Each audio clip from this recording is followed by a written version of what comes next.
मुक्ति मोक्ष हो पाता था। लेकिन वक्त गुरु क्या कहते हैं, अरे 4 जन्म की छोड़ो, हो सकता है कि अगला जन्म मिला, समय से सद्गुरु नहीं मिले तो कुसंगति में पड़ गए और फिर वही काम करने में लग गए जो पहले करते थे, तो पाप कर्म बनेंगे तो फिर कहां जाओगे। इसलिए 4 जन्म की छोड़ो, अब तो इसी जन्म में अपना काम बना लो। फिर इसके बाद बोले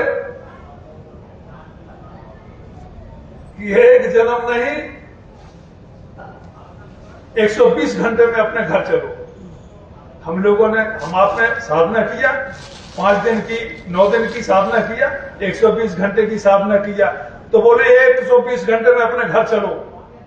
अब जन्म की बात छोड़ो, 120 घंटे में अपने घर चलो। फिर बोले 5 दिन की यानी 72 घंटे की, 72 घंटे में अपने घर चलो। 48 घंटे में अपने घर चलो, 24 घंटे में अपने घर चलो, 5 घंटे में अपने घर चलो। सोचो, ऐसा आज तक 5 घंटे का कोई ऐसा सर्टिफिकेट हमको मिल सकता है दुनिया का? बताइए, मिल सकता है डिग्री डिप्लोमा 5 घंटे में? लेकिन वक्त गुरु की इतनी दया, कितनी अपार दया कि अपने घर, अपने सचखंड, अपने पिता के पास 5 घंटे में चलो। 5 घंटे में सोचो कितनी बड़ी दया मौज हो रही है।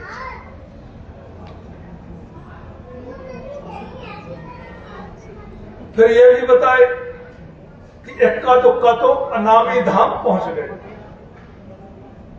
अनामी धाम पहुंच गए, मालिक तद्रूप हो गए।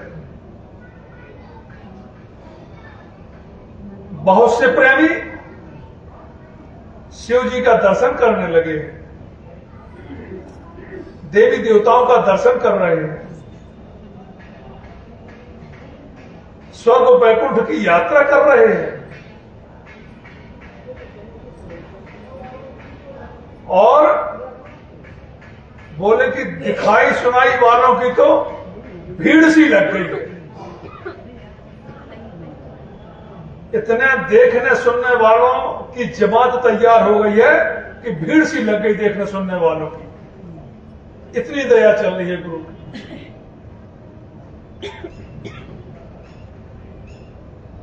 अगर ऐसी दया में हमने आपने अगर अपना काम नहीं बना पाया तो अब इसके लिए तो गुरु महाराज ही जाने। हमारी आपकी बहुत बड़ी भारी भूल होगी।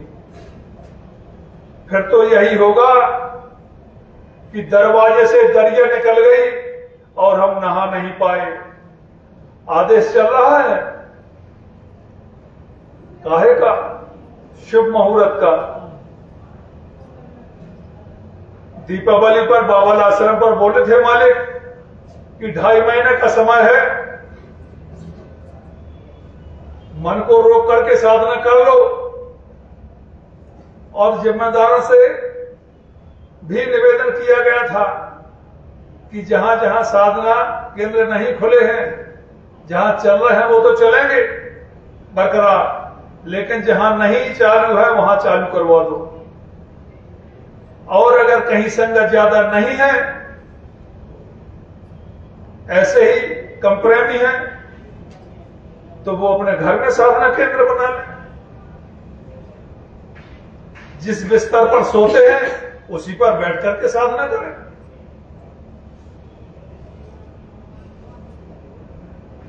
वक्त गुरु की दया बहुत बेचैन है मालिक।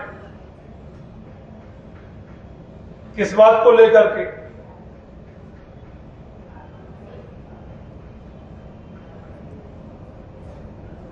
आगे जो समय आ रहा है खराब, उसको लेकर के। है वक्त ज्यादा नहीं, है वक्त ज्यादा नहीं, देश दुनिया का नक्शा बदल जाएगा। धीरज धरो, नेक करनी करो, नहीं तो कुदरत का थप्पड़ लग जाएगा। कुदरत का थप्पड़ प्रेमियों लगने वाला है, लेकिन हमारे पास तो समर्थ है, हमको याद बार बार दिला रहे हैं कि प्रेमियों ऐसा कर लो, अब ऐसा समय आ रहा है, ऐसा कर लो। आने वाला समय भी बता रहे हैं और बचाव का रास्ता भी निकाल रहे हैं कि अगर इस रास्ते से निकल जाओगे तो बचत हो जाएगी। सुमरन ध्यान भजन कर ले जाओगे तो स्वयं भी बच जाओगे और पड़ोसी भी बच जाएगा, पड़ोसी की भी बचत हो जाएगी। एक घटना बताऊं, यूपी की। प्रेमी थे, सत्संग होता रहता था उनके घर पर, तो पड़ोसी उनके घर पर जाकर बैठ जाते थे। तो एक दिन बोले कि भाई सत्संग की बातें हमको बहुत अच्छी लगती है, तो बोले गुरु महाराज के पास चलो। बोले हाँ जरूर चलेंगे। अब जब कहीं नजदीक में कार्यक्रम हो तो बता। तो उस समय पर मालिक दौड़े पर थे, तो बोले कि हमको एक झंडा दे दो आप, हम अपने घर पर झंडा लगाएंगे। तो बोले ठीक है लगा लो। तो प्रेमी ने झंडा दे दिया उनको, झंडा लगा लिया और बराबर आते जाते रहे और गुरु को याद करते रहे। एक दिन क्या हुआ कि दिन का समय था और घर के आंगन में एक पेड़ लगा था, उस पेड़ से उन्होंने वो झंडा लगा रखा था और परिवार के लोग ऐसे दूर बैठे थे। वो भाई एक छोटे बच्चे को अपनी गोद में लिए थे, छाया में बैठे थे। अचानक मौसम बिगड़ा और गर्जना चालू हुई। गर्जना चालू हुई तो वो प्रेमी बता रहे थे कि बिजली गिरी, वहीं उनके नजदीक गिरी। तो उनको और उस छोटे बच्चे को कोई चोट नहीं आई, ऐसी हल्की फुल्की। और जो दूर बैठे थे उनमें से 2 व्यक्ति खत्म हो गए। सबको कुछ ना कुछ नुकसान होगा। किसी को वो पत्थर टूट के लगा तो खून निकला, जो परिवार के लोग बैठे थे उनको नुकसान होगा। कितना बड़ा प्रमाण कि झंडे के नीचे बैठे थे तो उनकी बचत हो गई और जो झंडे से दूर थे। ऐसे ही कितने उदाहरण हमारे आपके पास हैं।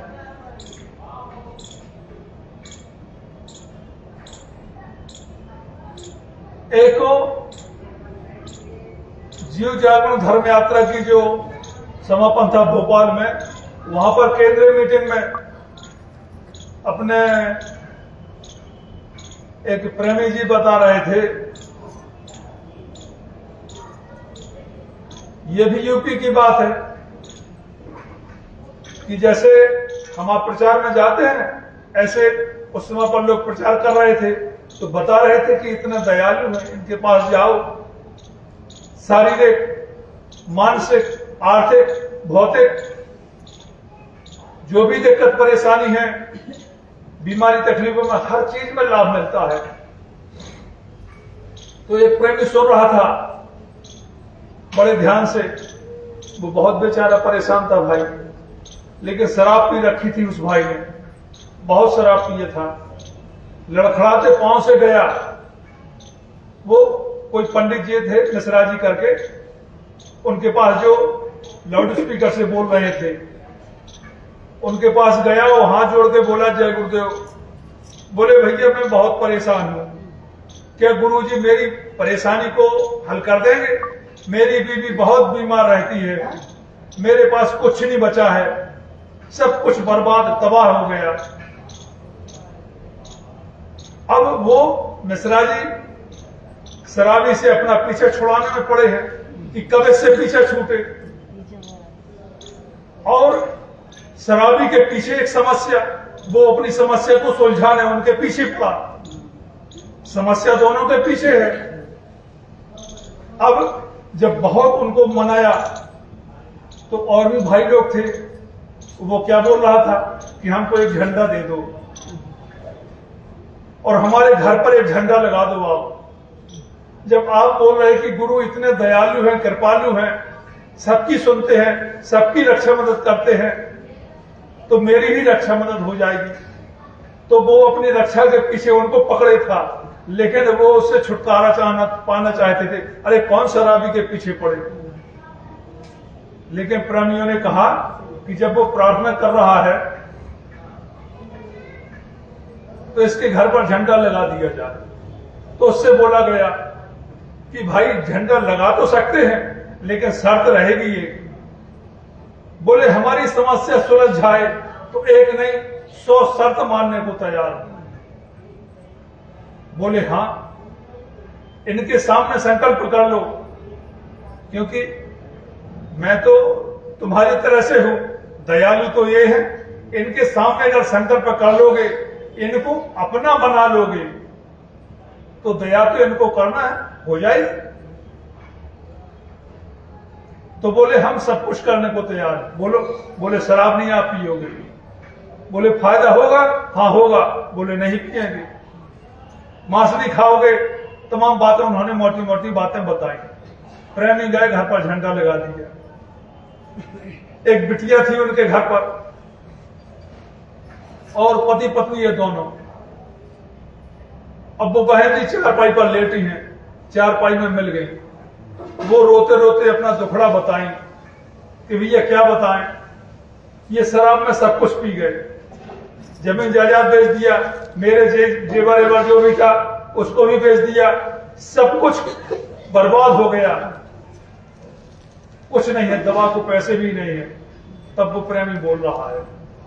अब उस प्रेमी ने बोला कि मैं एक भाई के पास गया और बहुत रोया, गड़गड़ाया कि मुझे कुछ पैसे दे दो दवा के लिए, बहुत बीमार पड़ी है, कई दिन से रोटी नहीं खाई है। तो होगा जैसे अपन गुरु भक्त दयालु होते हैं, ऐसे वो दयालु होगा। तो उसने दे दिया कुछ पैसा। अब पैसा लेकर के घर आ रहा था दवा कराने के लिए, लेकिन रास्ते में उसकी नजर पड़ी कि ये यहां पर बिक रही है। तो उसका मन नहीं माना और गया लेकर के खींच करके वहीं। तो जो दवा के पैसे मांग करके लाया था उसी की पी गया। सोचो। तो रोते हुए, गड़गड़ाते हुए वो स्वयं बता रहा है कि भाई मैं क्या करूं, मेरी समझ में स्वयं नहीं आता है, दया करो, दया करो। तो गुरु भाइयों ने बताया कौन सा? सर्व विनाशक मूल मंत्र। कौन सा मूल मंत्र? नाम ध्वनि। गुरु महाराज बोले ना कि नाम ध्वनि सब चीजों की औषधि है। बुराई से बुरा व्यक्ति भी अगर भाव भक्ति के अनुसार बोलेगा तो उसको भी लाभ होगा। तो उस प्रेमी से तो कम। और मां बेटी से बोल करके आई कि बहन जी आप पढ़ी हैं तो पढ़े रहे। बिटिया से बोले कि बेटी तू चारपाई के पास बैठी रहना और नाम धनी बोलना। कैसे बोलना?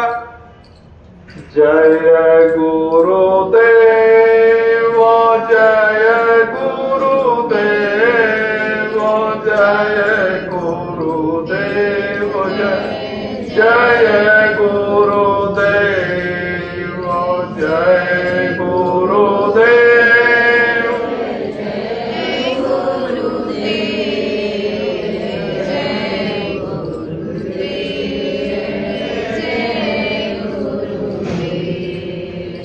बोले इस तरह से कम 2 घंटे बोलना है, और जितना ज्यादा बोलोगे उतना जल्दी फायदा, जितना ज्यादा समय बोलोगे उतना ज्यादा फायदा। तो मैं ये आपको बता के जा रहा हूं, बोलोगे तो फायदा जरूर होगा।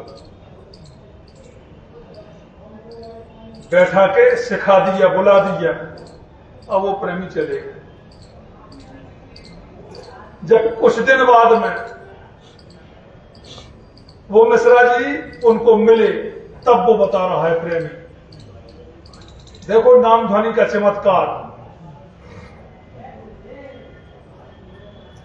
एक कहावत भी है क्या कि मरता क्या नहीं करता, मरने वाला सब कुछ करने के लिए तैयार होता है, तो मजबूरी होती है, और उस समय पर भाव बनते भी हैं, बनते भी हैं, भाव पूरा बनता है।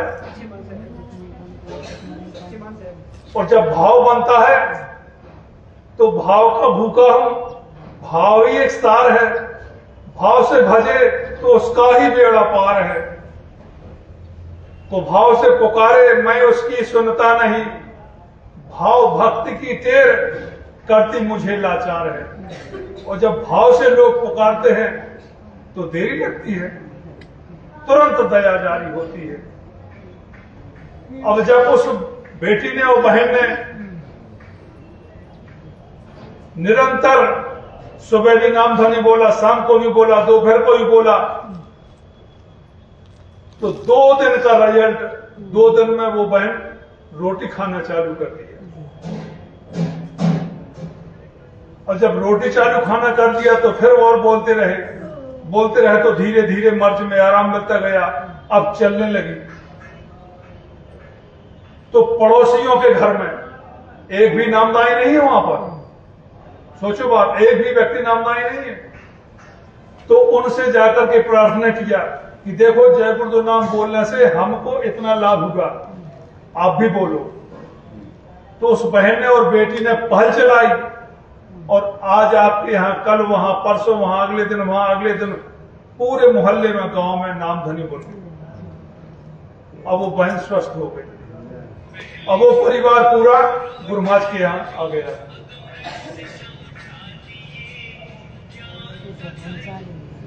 तो यह है नाम का चमत्कार। अब हम प्रेमी उसको हल्के में लेते हैं, क्यों? क्योंकि उस बहन जी जैसी हमारी आपकी स्थिति नहीं है, इसलिए हम हल्के में लेते हैं, इसीलिए हमारा भाव नहीं बनता है। गुरु सुनते हैं बेशक, गुरु सुनते हैं बेशक, जो प्रार्थना दिल से होती है, पर मुश्किल तो यह है कि वो बड़ी मुश्किल से होती है। हम चाहते तो हैं कि हमारा भाव बने, प्रार्थना करते, नाम ध्वनि बोलते, सुमरन ध्यान के भजन के पहले जो प्रार्थना बोले, हमारी आंख से आंसू निकले, लेकिन चाहते हुए भी नहीं निकल पा रहे हैं। उसका मतलब यह है कि हमारा भाव नहीं बन पा रहा है, क्योंकि कहा जाता है कि सारी व्यवस्थाओं के भीतर हम रहें तो कैसे भाव बने। जब परिस्थिति अनुकूल होती है तभी तो बनती है, तभी भाव बनता है। तो कहने का मतलब यह है कि भक्त गुरु इस समय पर क्या चाहते हैं कि हमारा या आपका काम जल्दी से बन जाए। बातें तो बहुत है, वहां नहीं जाएंगे, अपन वर्तमान में चलेंगे, जो वर्तमान में मालिक चाहते हैं, और जो हम सभी प्रेमियों को करना भी चाहिए। हम सभी जिम्मेदारों की एक जिम्मेदारी भी बनती है। जैसे मालिक बोले कि जहां जहां साप्ताहिक सत्संग होते हैं, वहां पर साप्ताहिक सत्संग को साधना केंद्र में तब्दील किया जाए, है ना साहब? अब कहने का समय नहीं है, अब करने का समय आ गया है।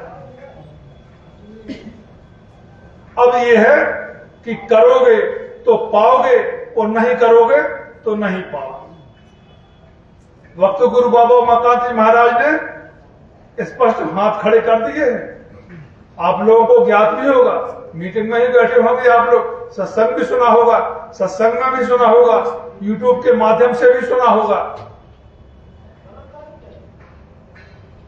कि इस बुढ़े में अब क्षमता नहीं है, काहे कि हमारे आपका जो कर्म कर्जा है, बोझा है, उसको ढोने की। शायद आप लोग इसमें से कुछ गए होंगे, कहां पर? भंडारा कार्यक्रम उज्जैन में, जो सर्वप्रथम 5 दिन की साधना किए थे, फिर 5 दिन को 9 दिन में काउंटवाल किया था, 9 दिन की साधना किया था। घर पर भी आप लोगों ने किया होगा। मैं भी गुरु मालिक के दया से वहां पर मौजूद था, सेवा में पहले निकल गए थे, तो वहां भी साधना करने का मौका मिला। और जब मालिक मंच पर आए सर्वप्रथम, तब बोलने में बहुत ताकत पड़ती थी और पूरे शब्द समझ में नहीं आते थे, क्योंकि इसके पहले गुरु महाराज ने अपने आप को नजर कैद रखा था। 2-3 दिन हो गए, मालिक ने कुछ खाया पिया नहीं, तो प्रेमी झांके ऐसे गेट से कि मालिक क्या कर रहे हैं। वो तो अंतर्यामी, सबकी जानते हैं, घट घट की जानते हैं। तो कहा कि यहां नेट खड़ा कर दो, पर्दा लगा दो, अपने आप को नजर कैद कर लिए, किसी की नजर भी ना पड़े। अब वहां बाहर प्रेमियों की कैसी हालत, वो नजारा देख करके आज भी रोना आता है। कैसा कि जो परम पूज्य स्वामी जी महाराज थे, गुरु जी महाराज थे, वो भी कहते रहे कि बच्चा मेरे सामने कर लो, मेरे सामने कर लो क्या भजन, लेकिन हम आप चूक गए, नहीं कर पाए। अब ऐसे लगा कि ऐसा ना हो कि मालिक कहीं हमसे विमुख हो जाए, तो वहां पर प्रेमियों की वहां आंसू छलक रहे थे कि मालिक क्या करें हम, हमारी समझ में नहीं कुछ आता है, क्या करें हम। गुरु महाराज से प्रार्थना किया गया, बहुत रोए गड़गड़ाए मंदिर के सामने बैठ करके, गुरु महाराज के सामने। तब एक दिन, अगले दिन मालिक दर्शन की मौज फरमाए। तो सोचो कि चलते नहीं बन रहा था,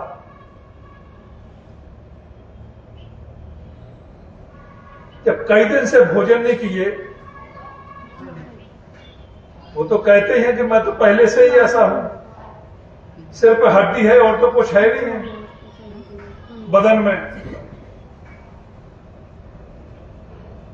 और वो परिस्थिति देख करके कुछ अच्छा नहीं लगा, बहुत रोना आया सभी प्रेमियों को। और मालिक बोले कि बहुत तकलीफ है इस समय पर। साधना में बैठ के बता रहे हैं, फर्स्ट दिन की साधना, तो बोल रहे कि आवाज नहीं निकल रही है, बहुत जोर लग रहा है, मैं बोल नहीं पा रहा हूं, क्षमता नहीं इसके अंदर बोलने की। आप लोग साधना करो। जब सब लोग साधना में बैठे और 5 दिन का साधना, फिर आदेश हुआ कि 9 दिन का, तो उसी में 9 दिन का हुआ था ना, 9 दिन का।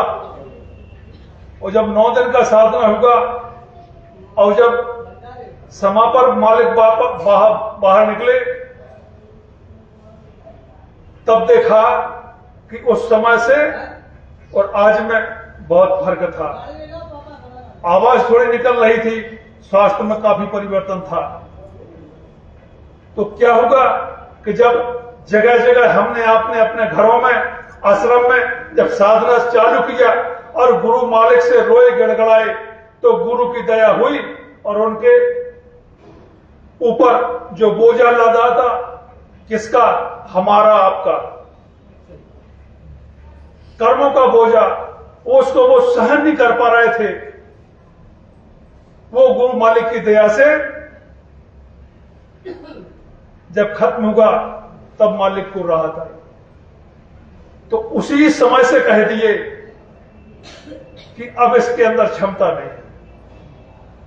हमारा या आपका बोझा ढोने की अब क्षमता, अंदर से तो मजबूत हूं लेकिन बाहर से बहुत कमजोर हूं। शरीर साथ नहीं दे रहा है, उम्र का तकाजा है।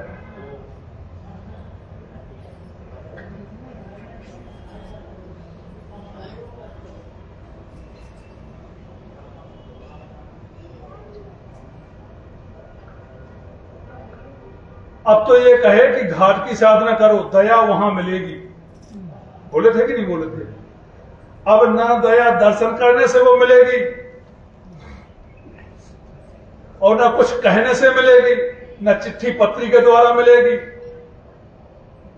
अब दया कहां मिलेगी? घाट पर मिलेगी।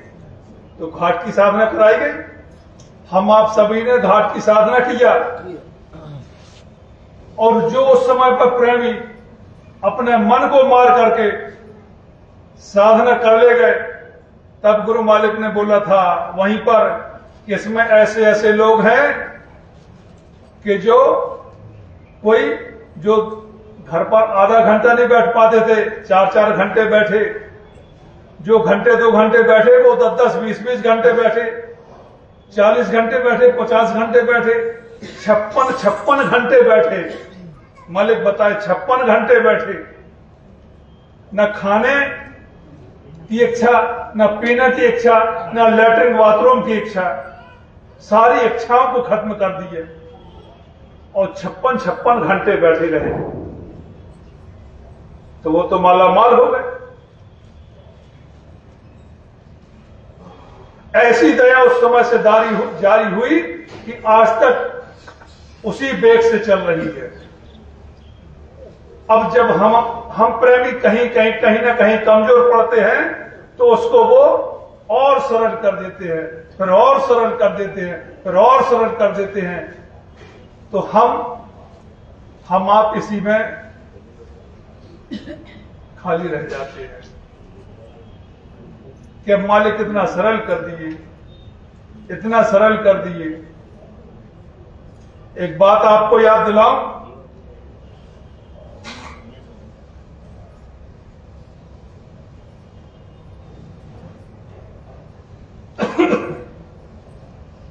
भल्ला साहब थे, सबने सुना है उनका कहानी।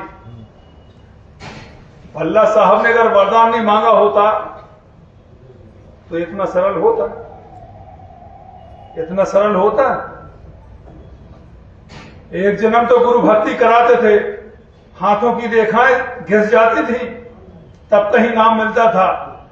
लेकिन वो तो भक्तों का, पिछले भक्तों का वरदान हमारे आपके लिए फलीभूत हो रहा है। हम उस चीज के हकदार नहीं थे। जो चीज हमको आपको मिल गई उसके हम हकदार नहीं थे, इसीलिए तो उसकी कीमत कदर नहीं कीजिए। अगर हकदार होते तो उसकी कीमत समझ जाते। खून पसीने से कमाया हुआ धन बाप कमाता है और बेटा कैसे उसको खर्च कर देता है, कोई दिक्कत होती है? अनावश्यक अगर 10 रुपए भी खर्च होता है तो बाप के दिल में दर्द होता है कि बेटा इसको मैंने कैसे कमाया है वो तो मुझे पता है, उस दौलत को कैसे हासिल किया वो तो ये जानते हैं, हमको आपको क्या मालूम।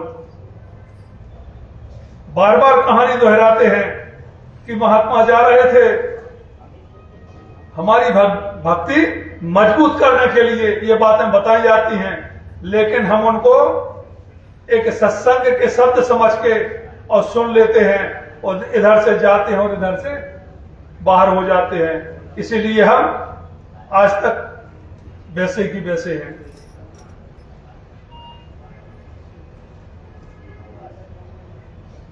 तो कहने का मतलब कि वो कहते हैं कि महात्मा जा रहे थे, देखा कि बहुत गरीब लोग हैं, झोपड़ी झुग्गी वाले हैं, बहुत गरीबी परिस्थिति में हैं, तो दया आ गई, तो झोले में हाथ डाला और हीरा फेंक दिया और कहा गांव वालों ये हीरा है, हीरा ले जाओ और मार्केट में बेचना, बहुत पैसा मिलेगा, इससे अपनी दिन गरीबी दूर कर लो।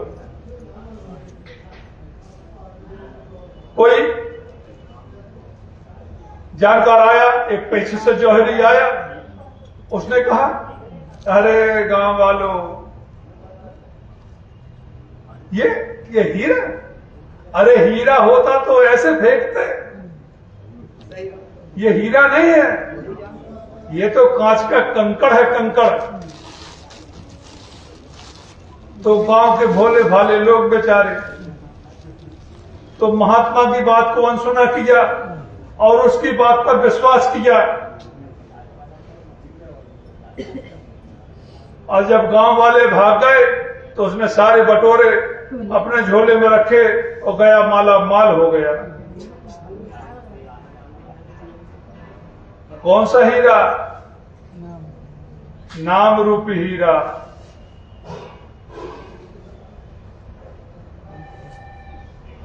वो नाम रूपी हीरा हमको आपको फोकट में मिल गया, तो इसलिए हमने आपकी उसकी कदर नहीं किया।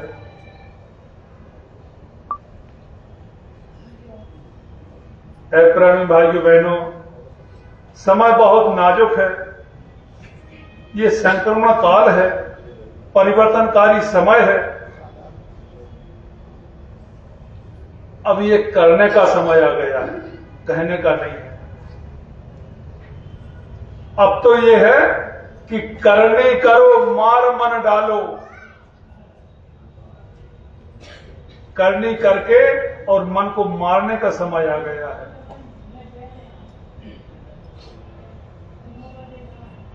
अगर ये हमने आपने काम कर लिया तो वो काम निपट जाएगा, बहुत जल्दी हो जाएगा, आसान हो जाएगा। मालिक जिसलिए बेचैन है कि ज्यादा से ज्यादा जीवों को बचाया जाए, तो कैसे बचा पाएंगे बताइए? कहां कहां मालिक जा रहे हैं, कैसे कैसे जा रहे हैं। हम प्रेमी अगर एक ही बात को समझ जाएं तब भी हमारा काम बन जाए।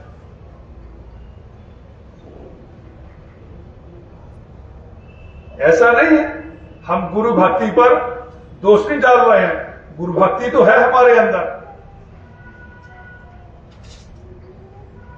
मजबूत है, कमजोर भी नहीं है। पर यह है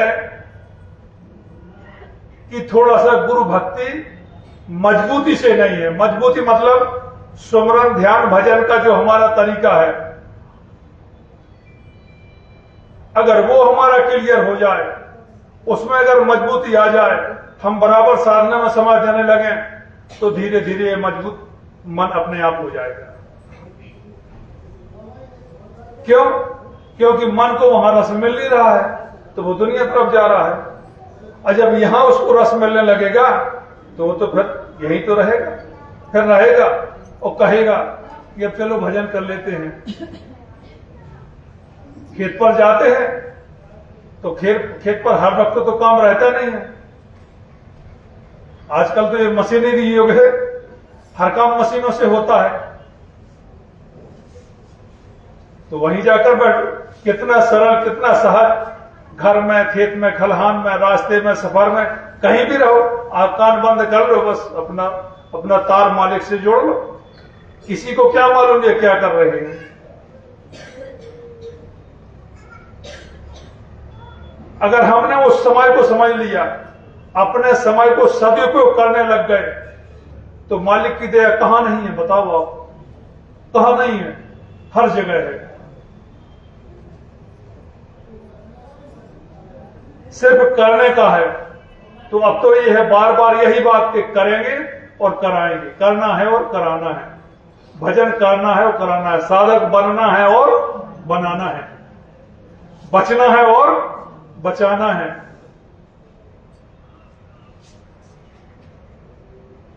यहां सब सत्संग प्रेमी है। कोई ऐसा बगैर नामदानी है? अगर कोई हो तो हाथ खड़ा करे। बगैर नामदानी अगर कोई हो तो। अच्छा, आप माता जी हैं, आप भी हैं, 2 जन, 3 लोग हैं।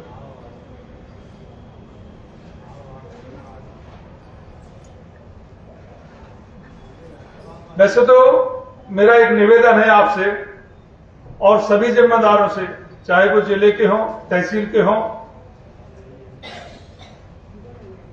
एक पहल चलाना है, चल भी रही है, कि साधना केंद्र पर जब जो भी प्रेमी आए,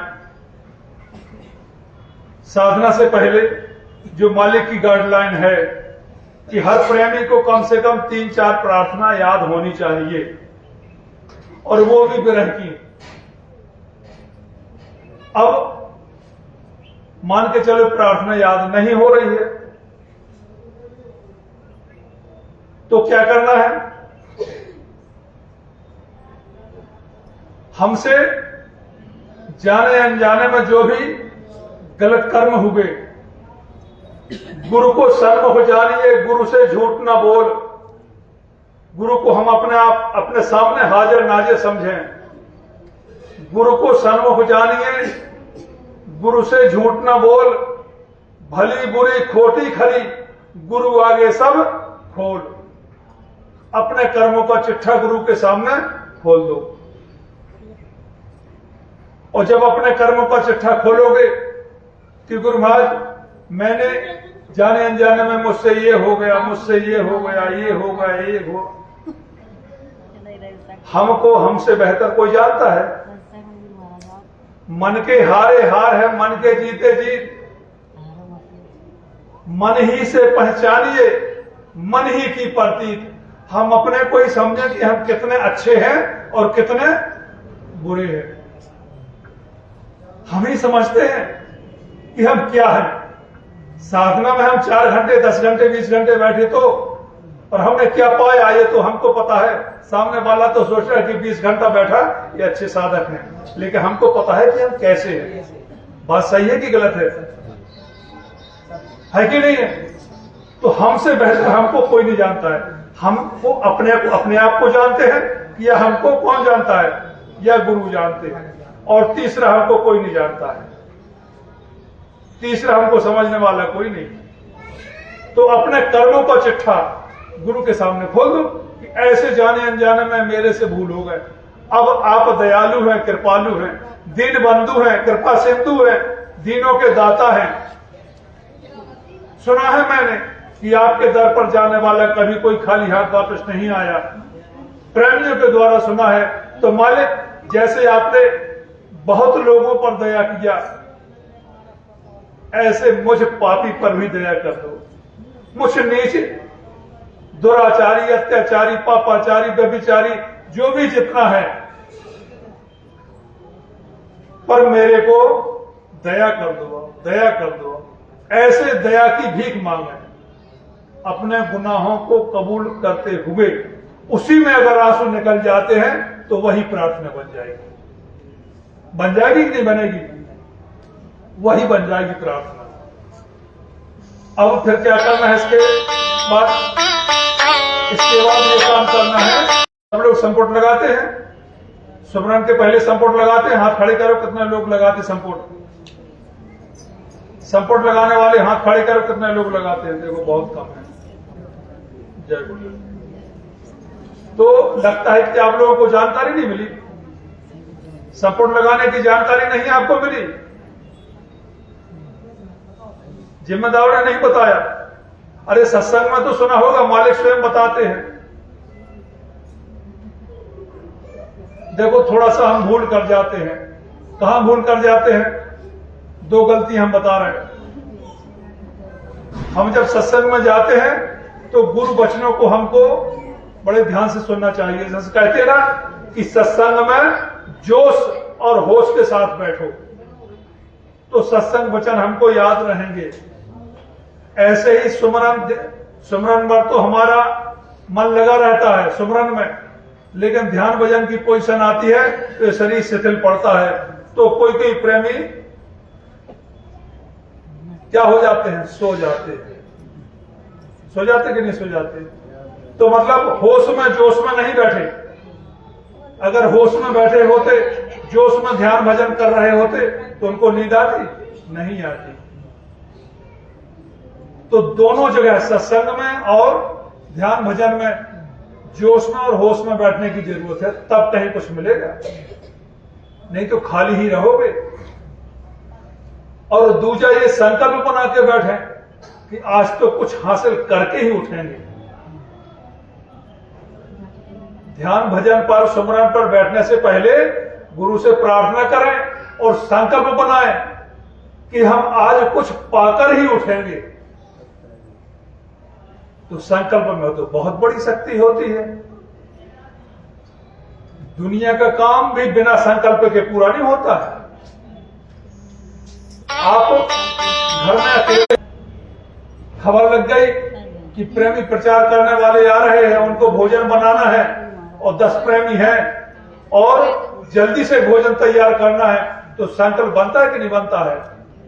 तो उतना समय हमको किसी चीज का होश रहता है, उसी में लगे रहते हैं और समय से सबको भोजन तैयार हो जाता है। तो जब बिना संकल्प के हमारे संसार के काम पूरे नहीं होते तो ध्यान भजन सुमरन कैसे बिना संकल्प के पूरा होगा? उसमें भी हमको संकल्प की मजबूती की जरूरत है। और जब हमारा संकल्प मजबूत होगा तो गुरु महाराज कहते हैं, सहजो कार्य जगत के गुरु बिन पूरे नहीं। गुरु को सामने रख लो और वो काम करो तो हो जाएगा, कोई बड़ी बात नहीं है। तो संपुट लगाना आपको यहां बता दिया जाएगा। आप जो भी जिम्मेदार प्रेमी है, जो लोग नहीं उनको मालूम है वो उनको बता देना। सुमरन के पहले, ध्यान के पहले और भजन के पहले, और जब भजन से उठो तब सबको याद करके, नाम रूप स्थान आवाज को याद करके और गुरु महाराज को याद करके फिर वहां से उठना रहेगा। ये संपुट है। नाम रूप स्थान सबके क्लियर है साहब? क्लियर है? क्लियर नहीं होंगे, हो सकता है कमियां होंगी, बहुत कमी निकलेंगी। तो साधना केंद्र पर जाने से पहले इसकी एक समीक्षा की जाए। नाम रूप स्थान आवाज क्लियर है, फिर इसके बाद में बैठाया जाए। तो ये हम सब जिम्मेदारी बनती है। एक बार हो गई समीक्षा, हो गई करिए, बार बार समीक्षा हो, क्योंकि ये गलतियों का खजाना है। गलतियां ऐसे होती हैं, स्वाभाविक है, क्योंकि एक तो मन हमसे गलती करवा देता है और दूसरा ये काल का ही तो देश है, उसी के देश में तो हम रहते हैं, उसी का यहाँ पर नियम कानून चलता है। काल का क्या है? यहाँ सब कुछ है, दयाल का कुछ भी नहीं है। ये शरीर भी काल का है, 5 तत्वों से जो बना है, जल पृथ्वी अग्नि वायु आकाश, ये 5 तत्वों से बना है। ये सारा भूमंडल भी 5 तत्वों से बना है और उसी से हमारी आजीविका चल रही है।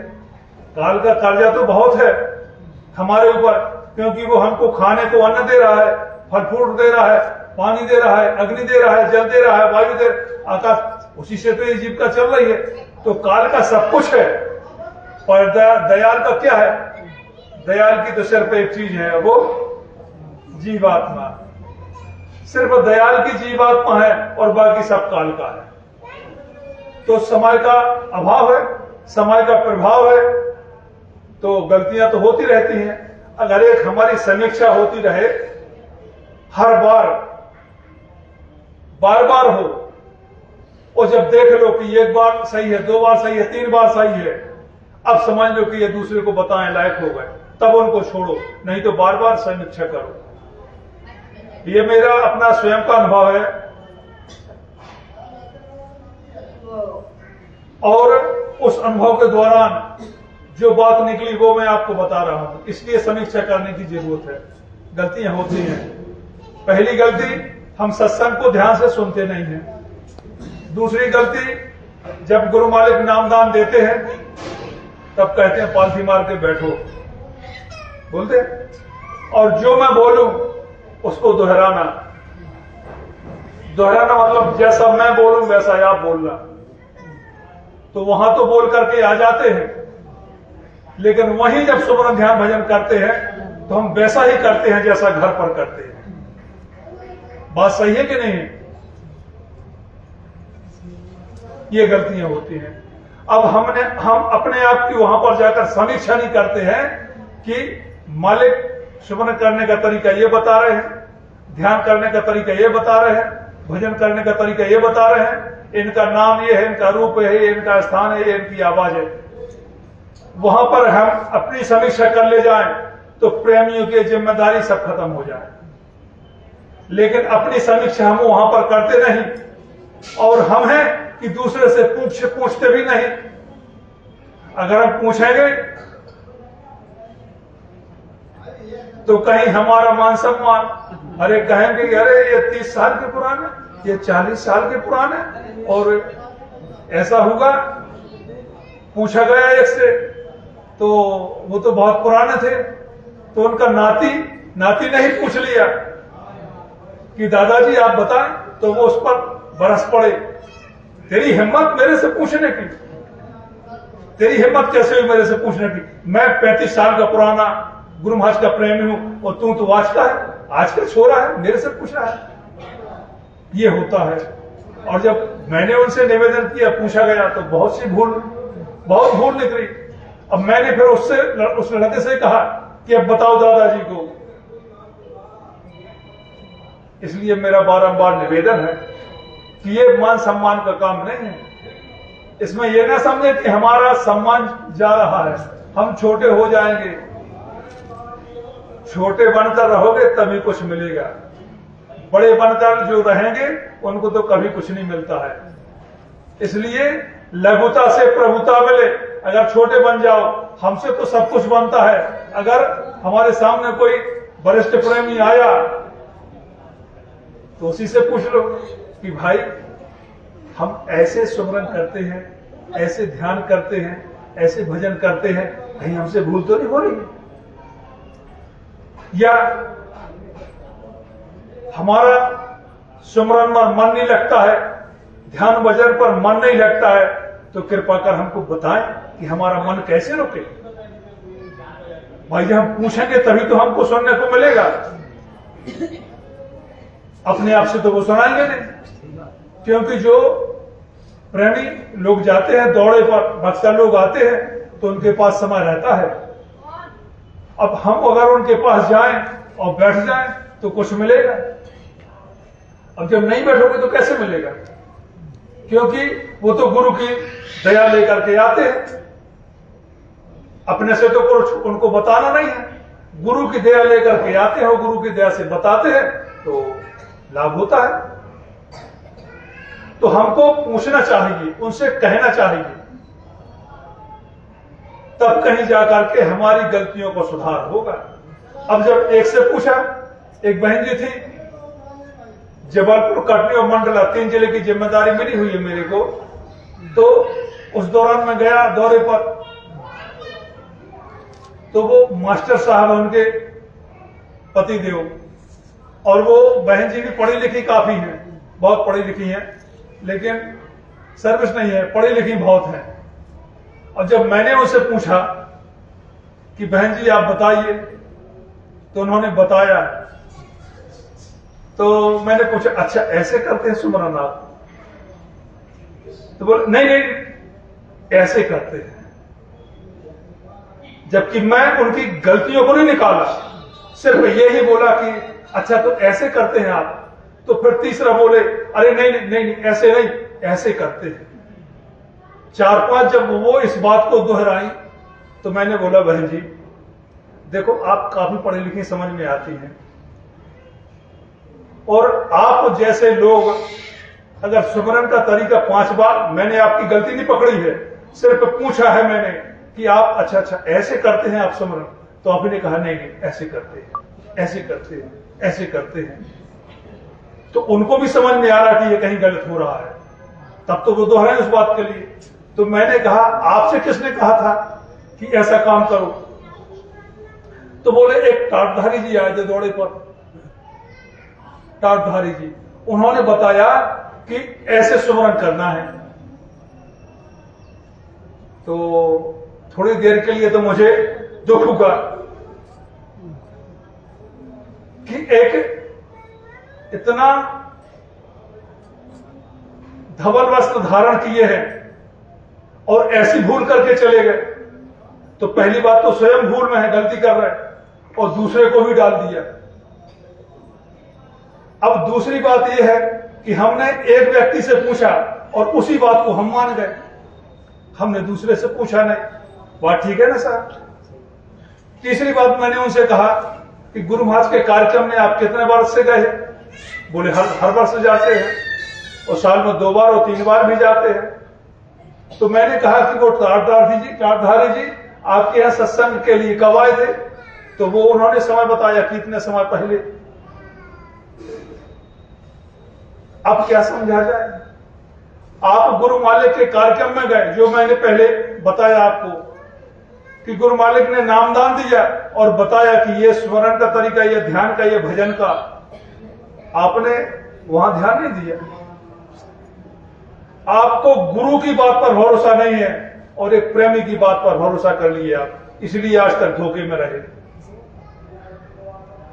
अरे उनके बताए बात जब आप गुरु से मिले थे वहीं अपनी गलती के सुधार कर लिए होते, लेकिन वहां तो आपने वैसे ही दोहराया, और जब वही ध्यान भजन सुमरन करने के लिए बैठे तो वही गलती कर रहे थे जो घर पर कर रहे, वही गलती वहां पर उनके सामने बैठ के कर रहे। अब इसके लिए बुद्धिमानी कहा जाएगा? इसके लिए पढ़ा लिखा कहा जाएगा? तो इसलिए मेरा आप सबसे निवेदन है कि ऐसे पढ़े लिखे भी चूक जाते हैं, क्योंकि ये चूकने का विषय है। और उसका कारण क्या है? उसका कारण यह है कि काल नहीं चाहता कि हम उसके देश से जाएं, अपने घर, अपने वतन, अपने देश जाएं। वो नहीं चाहता है, वो तो भ्रमित करेगा। काले लगाए ऐसे लीके सबके मन को धर धर खींचे, सबके अंदर बैठ करके वो ऐसे हमको आपको खींच रहा है और साधना से गिरा रहा है, इसीलिए तरक्की नहीं हो पा रही है। तो ये समीक्षा का काम है और साधना पर सब लोगों को जाना है। साधना शिविर हम सबको करना है। माता बहनों से निवेदन है, भाइयों से भी निवेदन है, सभी से निवेदन है, विशेष बारंबार और चरण छू करके और चरणों में मत्था रख करके मेरा निवेदन है कि साधना शिविर आज शाम से ही नहीं तो कल से चालू कर दो। यह साधना शिविर अखंड नहीं रहेगा, खंडित रहेगा। खंडित मतलब दिन में कई बार बैठो। मालिक तो यहां तक बोल गए कि आधा घंटे दिन में 6 बार बैठो, तब भी 3 घंटा हो जाएगा। कितना सरल चाहते हैं? इससे सरल और क्या चाहते हैं बताइए आप? दुनियादारी के कामों के लिए हमारे पास 23.5 घंटे और अपने लिए आधा घंटा नहीं। सोचो,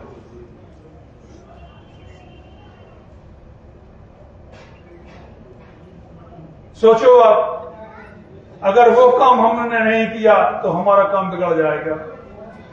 भजन के बगैर बंदे तेरा वो हाल है, मेरा वो हाल है, आज भी है और कल भी रहेगा। भजन के बगैर बंदे, भजन के बगैर ही हमारा आपका हाल है। हमको गुरु ने पहले भी अपनाया है, पक्का है, अपनाया है, लेकिन भूल कर गए। तू नाम का सुमिरन कर ले, मनुष्य जन्म फिर नहीं पाएगा। 184 में फिर भटका खाएगा। 5 तत्व लेकर बैठा, 5 तत्व लेकर बैठा, फिर भी कंगाल है, आज भी है और कल भी रहेगा, भजन के बगैर बंदे। 5 तत्व कौन से हैं?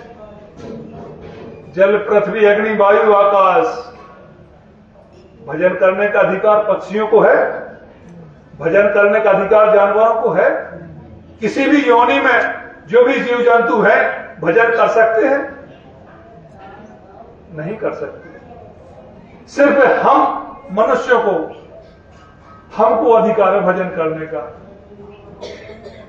पता किया जाए तो ये माताएं बहनें आज भी फंसी हैं। कहां पर?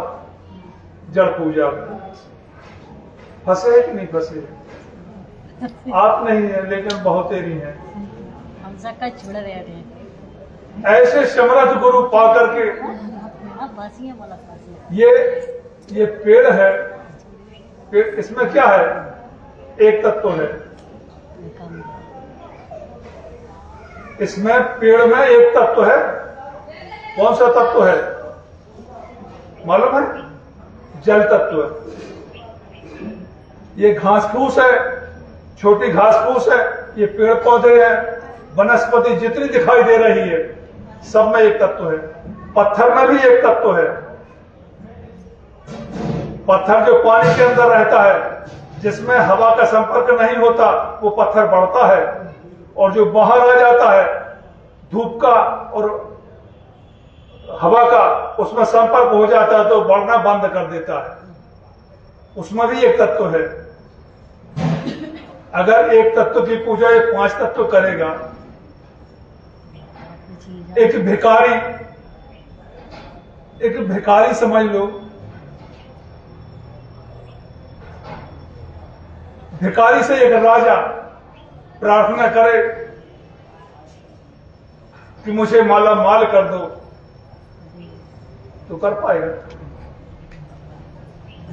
ये खुद बेचारे 84 में फंसे हैं, और हम उनसे क्या याचना करते हैं? तो ज्यादा विशेष बातें बताने की नहीं है, इनसे हमको निकलने की जरूरत है। अगर नहीं निकलेंगे, हमारा मन वहीं रहेगा, तो हमको फिर दोबारा मां की कोख में जाना पड़ेगा। और गुरु की दया हो गई, खींच लिया तो ठीक, और नहीं खींचा तो पता नहीं फिर कब क्या दाया मौज हो। इसलिए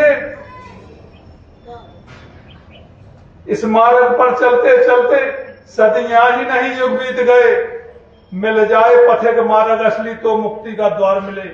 हमको पथिक यानी रास्ता बताने वाला मिल गया। रास्ता भी सच्चा है, बताने वाला भी सच्चा है, और फिर भी अगर हम रास्ता पर नहीं चल पाए, गुरु महाराज कहते हैं, क्या कहते हैं? अरे प्रेमियों ने तो नरक जाने का टिकट ले लिया है। नरक जाने का नहीं, रिजर्वेशन करा लिया है। हम तो सीधे डायरेक्ट वहीं जाएंगे, बीच में नहीं रुकेंगे, सीधे रिजर्वेशन है। क्या कहा जाए इसमें?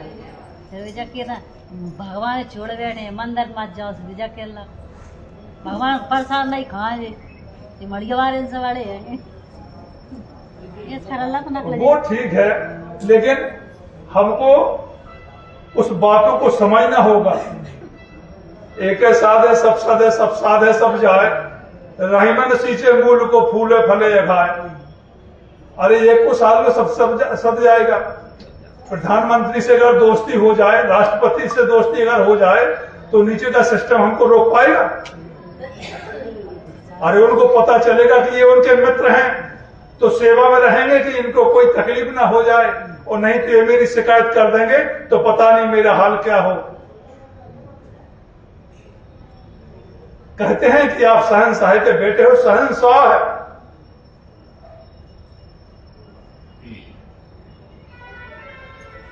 दर दर झोली फैलाने से भीख नहीं मिलती। मांगने से भीख नहीं मिलती तो दर दर झोली फैलाने से क्या फायदा।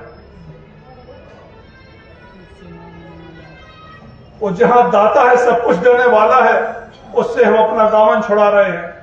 वो जहां कुछ नहीं मिलने वाला है वहां अपना दामन फैला रहे हैं। ध्यान अब भी न दोगे तो पछताओगे, पा चुके जैसी सुविधा न अब पाओगे।